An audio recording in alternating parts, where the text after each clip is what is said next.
हमारे आदरणीय मोदी जी के आदेश के अनुसार कितनी डिफिकल्टीज हमको दिख रही है फील्ड में। भाजपा क्या करने जा रही है, क्या करेगी, कैसे इलेक्शन लड़ेगी, तो हम वहाँ कमजोर फुटिंग पर है। कांग्रेस में अभी बहुत कुछ करने को हमारे को बाकी है। डे 1 से माननीय मुख्यमंत्री जी को यही बात कह रही थी कि आप संगठन को मजबूत करेंगे तभी हम आने वाले चुनाव का सामना कर सकते हैं। ये बहुत कठिन घड़ी है हमारे लिए। आप जानते हैं हमारे आदरणीय मोदी जी के आदेश के अनुसार कितनी डिफिकल्टीज हमको दिख रही है फील्ड में कि भाजपा क्या करने जा रही है, क्या करेगी, कैसे इलेक्शन लड़ेगी, तो हम वहाँ कमजोर फुटिंग पर है। मैंने बार बार उनसे यही आग्रह किया कि हमारे को मजबूती करने की जरूरत है, पार्टी को संगठित करने की जरूरत है। आज जो हम इलेक्शन का सामना करेंगे वो definitely I can say that it's a difficult time, पर फिर भी चुनाव तो चुनाव ही है, लड़ना है और उसमें जीत हासिल करनी है। आप खुद सांसद हैं, आज की तारीख में अगर देखा जाए तो संगठन के लेवल पर भाजपा ज्यादा तैयार और मजबूत है या कांग्रेस? कांग्रेस में अभी बहुत कुछ करने को हमारे को बाकी है। हालांकि आप जानते हैं एज एमपी मैंने सारा ही अपनी कॉन्स्टिट्यूंसी का दौरा बार बार किया है। मैं लोगों से मिली हूँ, लोगों की बात को जानने का प्रयास किया, क्या उनकी डिफिकल्टीज है उसको जानने का प्रयास किया। हमारे पास सांसद निधि होती है जो जिसका बंटवारा मुझे बराबर बराबर हर हल्के में करना था, क्योंकि अब कभी भी कोड ऑफ कंडक्ट लग सकता है, फिर वो पैसा लैप्स हो जाएगा।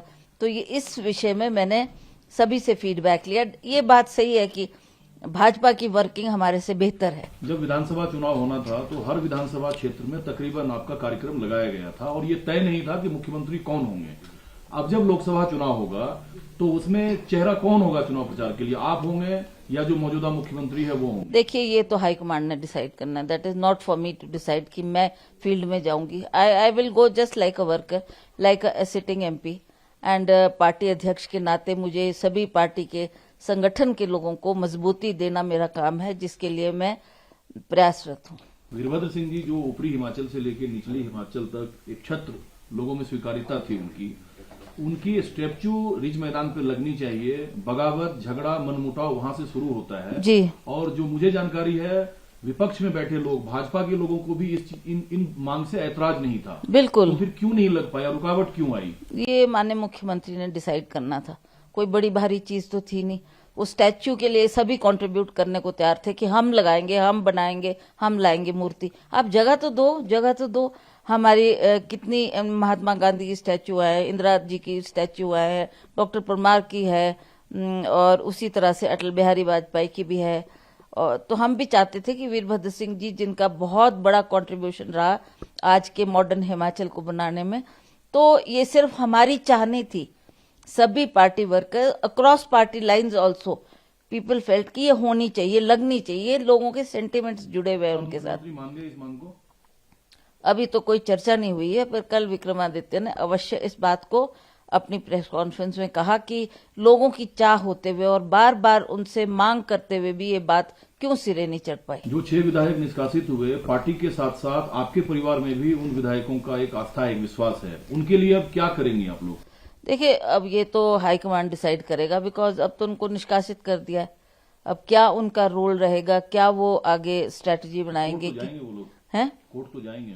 जाएंगे ही जाएंगे। वो अपने न्याय के लिए तो हर इंसान लड़ाई करता है, तो वो भी। जल्दबाजी में फैसला क्यों हुआ? इतने अपने ही 6 विधायक को लोकसभा चुनाव से ठीक पहले निष्कासित कर देना, इतनी जल्दबाजी में फैसला? दिल्ली ज्यादा इसमें इन्वॉल्व रहा या हिमाचल से ये फैसला लिया? मुझे नहीं पता कि क्या डायरेक्शन थी, और स्पीकर साहब ने ये जो फैसला दिया उससे वो लोग भी आहत हुए होंगे, क्योंकि वो सभी कांग्रेस लोग थे और वो अपनी हक की लड़ाई लड़ रहे थे। उनकी भी कुछ ना कुछ डिमांड्स थी।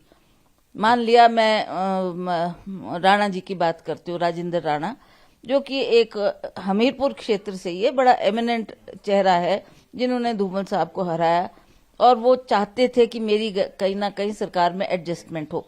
1 साल से ऊपर उन्होंने इंतजार किया, ये नौबती ना आती अगर उनको कहीं एडजस्ट कर देते। स्पीकर के फैसले पे अगर कोर्ट से स्टे ले लिया वही 6 विधायक, आपकी सरकार फिर संकट में आ जाएगी, क्योंकि बहुमत का आंकड़ा नीचे जाएगा।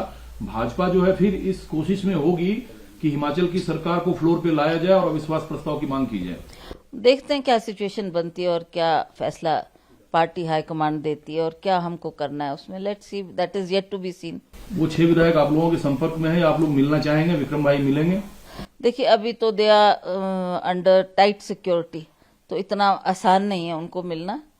ठीक है, जो वो निर्णय करेंगे, फैसला करेंगे, और क्या उनके मन में इच्छा है, क्या वो करने जा रहे, I can not get in touch with them because उनके फोन्स भी स्विच ऑफ है और सारा एरिया कॉर्डन्ड है। You can not talk to them, you can not meet them, इतना आसान नहीं है। तो देखते हैं क्या परिस्थिति बनती है उसका। पर सबकी नजरें हैं सीएम साहब पर और विक्रम भाई पे। विक्रम भाई शिमला में है या कहीं गए हैं या किसी से मिलना पसंद करेंगे वो अभी? वो अपने निजी काम से गया हुआ है, निजी काम से गया हुआ है। वो 1-2 दिन में लौटेगा, फिर देखते हैं क्या फैसला लेती है हाईकमांड। एक से छोटा सा, आपकी कोई बातचीत फिर सीएम साहब से हुई है जो फाइनल टास्क पूरा हुआ उसके बाद? नहीं, उसके बाद तो नहीं हुई। कल तो we all met in Oak Over, सभी के साथ बात हुई। वो 3 जो ऑब्जर्वर आए हुए थे उन्होंने हमको आदेश दिया कि आपको ओक ओवर चलना है हमारे साथ, तो उन्हीं के साथ हम ओक ओवर पहुंचे। वहां पर प्रेस कॉन्फ्रेंस भी हुई और उन्होंने ये दिखाया कि हम एकजुट है and there is no danger for the government. 3 लोग कौन होंगे ये डिसाइड है, 3 दिल्ली डिसाइड करेगा। वो 3 लोग कौन होंगे और कमेटी में?